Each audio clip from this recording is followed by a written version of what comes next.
Baiklah, Assalamualaikum warahmatullahi wabarakatuh. Kami dari kelompok 6 ingin mempresentasikan mengenai tugas pengolahan sumber daya manusia pada perusahaan mata kuliah dasar bisnis. Sebelumnya terlebih dahulu saya ingin memperkenalkan rekan-rekan saya. Yang pertama ada Melinda Juliska Fajri, yang kedua Magna Rosanti saya sendiri, ada Dewi Puspita Rahmawati, Dita Ica Prameswara, ada Dapa Paulina Sapeli. Silakan. Yang soal pertama yaitu buat rancangan pengumuman melalui media online, Facebook, Instagram, atau Twitter, kebutuhan tenaga kerja lokal untuk job room cleaning service dengan kualifikasi standar internasional untuk hotel MAB Ruyung milik PT Ruyung Karya Mandiri. Nah, ini adalah contoh media online-nya. Misalkan dibutuhkan room cleaning service. Persyaratannya apa aja? Yaitu pria atau wanita usia maksimal 35, lulusan minimal SMA atau SMK sederajat, memiliki motivasi bekerja, rajin dan disiplin, menguasai bahasa Inggris, itu akan menjadi poin plus, kemudian memiliki kemampuan komunikasi yang baik. Next, soal nomor 2, rumuskan sistem gaji atau upah untuk tenaga kerja lokal dan ekspatriat atau staf asing dengan menerapkan prinsip keadilan. Jadi sistem gaji atau upah yang diterapkan untuk tenaga kerja lokal dan staf asing yaitu penetapan upah yang menerapkan prinsip keadilan.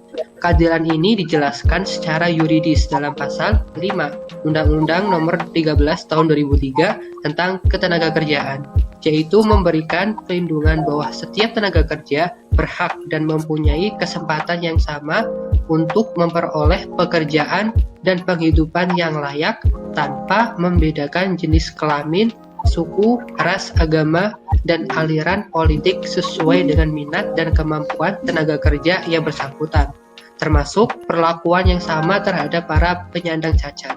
Sistem gaji atau upah yang tepat untuk diterapkan pada tenaga kerja lokal dan ekspatriat atau staf asing yaitu upah berdasarkan satuan waktu, upah berdasarkan satuan hasil, dan upah borongan. Next.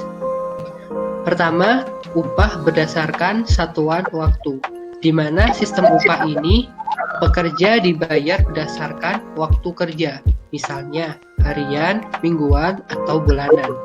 Kedua, upah berdasarkan satuan hasil, di mana sistem upah ini pengusaha tidak membayar pekerja berdasarkan waktu kerja, melainkan kuantitas hasil pekerjaan yang ditetapkan berdasarkan satuan itu, misalnya per potong, per biji, per kilo, per lusin, per kodi, dan seterusnya.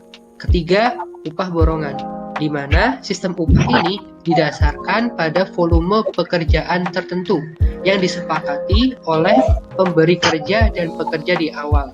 Upah yang dibayarkan merupakan upah keseluruhan dari awal hingga selesainya pekerjaan yang diperjanjikan, sehingga tidak ada tambahan pembayaran di luar itu.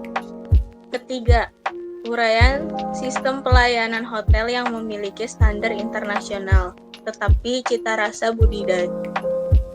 budayanya tetap kental dengan budaya domestik.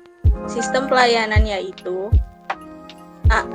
Pelayanan hotel menerapkan ciri khas budaya domestik seperti pelayanan hotel menggunakan seragam yang terbuat dari kain batik khas budaya domestik, ramah tamah, sopan, dan sebagainya.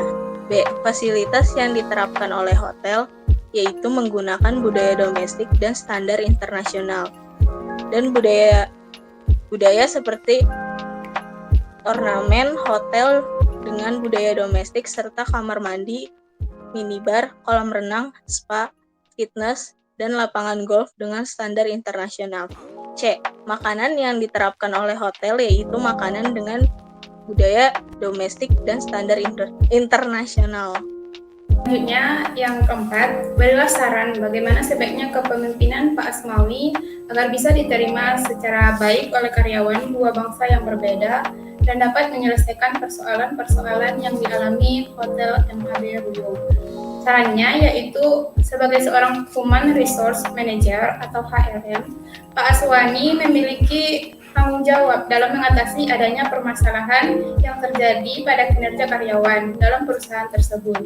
Untuk mengatasi banyaknya karyawan yang pindah pekerjaan karena rendahnya gaji karyawan, sehingga membuat karyawan menjadi tidak mempunyai tanggung jawab dan mudah untuk tergoda dengan penawaran kerja di tempat lain yang menawarkan gaji dan tunjangan yang lebih tinggi. Maka tindakan yang dapat diambil Pak Aswani tidak harus selalu menaikkan gaji karyawannya, tetapi dapat digantikan dengan memberikan kebebasan pada karyawannya untuk dilibatkan dalam pengambilan keputusan, sehingga mereka merasa memiliki wewenang dan tanggung jawab atas pekerjaannya.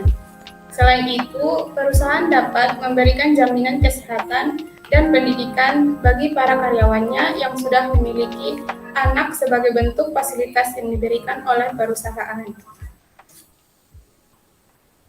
Kemudian, untuk mengatasi kasus karyawan dua bangsa yang berbeda atau kesalahpahaman dan konflik pada ekspatriat dan staf asing, perusahaan dapat melakukan pertemuan mengenai pengenalan budaya asing pada karyawannya dengan menjelaskan mengenai perbedaan budaya, karakteristik, pengharapan, dan etika dari masing-masing budaya, sehingga diharapkan nantinya dapat meminimalisir konflik yang terjadi mencapai tujuan dari kedua belah pihak dan lebih menghargai adanya perbedaan budaya antara masing-masing karyawannya.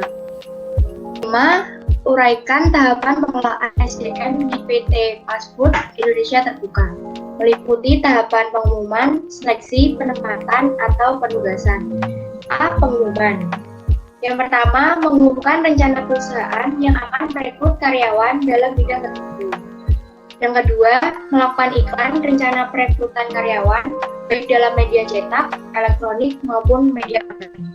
Yang ketiga, menggunakan job description seperti nama jabatan, tugas tanggung jawab yang dibutuhkan oleh perusahaan. Yang keempat, menguraikan job specification seperti pendidikan, pengalaman, keterampilan yang diperlukan oleh perusahaan. Yang B, seleksi. Yang pertama, melengkapi syarat administrasi. Yang kedua, wawancara penyaringan awal. Yang ketiga, tes potensi atau kemampuan. Yang keempat, penyelidikan latar belakang. Yang kelima, wawancara penyaringan secara mendalam. Yang keenam, pemeriksaan fisik. Yang ketujuh, menawarkan pekerjaan. Dan C, penetapan kerja. Yang pertama, memberikan informasi mengenai penetapan kerja pada karyawan baru. Yang kedua, membekali karyawan baru dengan memberikan informasi umum mengenai kerja rutin. Dan yang ketiga, melakukan pelatihan untuk karyawan baru. Nomor 6. Job dan persyaratan kerja apa saja yang diperlukan untuk memberikan pelayanan di suatu outlet Kentucky Fried Chicken atau KFC. Job dan persyaratan untuk memberikan pelayanan di outlet KFC ini yaitu sebagai kru restoran. Nah, kru restoran ini merupakan kelompok orang yang bekerja secara tim untuk bisa memberikan layanan yang terbaik bagi para pelanggan. Persyaratan kerjanya, 1. Pria atau wanita yang belum menikah dengan usia maksimal 24 tahun. Yang kedua, pendidikan minimal SMA sederajat. Nomor 3, berpenampilan menarik dan percaya diri. Nomor 4, mampu bekerja keras dan bersedia bekerja secara shift. Nomor 5, memiliki kemampuan interpersonal dan komunikasi yang baik. Nomor 6, memiliki kepribadian yang kuat, jujur, dan dapat bekerja dengan tim. Nomor 7, tunjukkan kesulitan apa yang dialami Kentucky Fried Chicken atau KFC dalam menentukan sistem gaji atau upah. Kesulitan yang dialami KFC adalah mengalami penurunan margin usaha pada tahun 2017.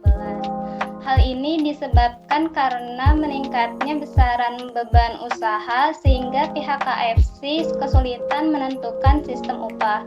Salah satunya karena penurunan nilai tukar rupiah terhadap dolar Amerika Serikat, serta tren peningkatan upah minimum karyawan yang berlangsung dari waktu ke waktu.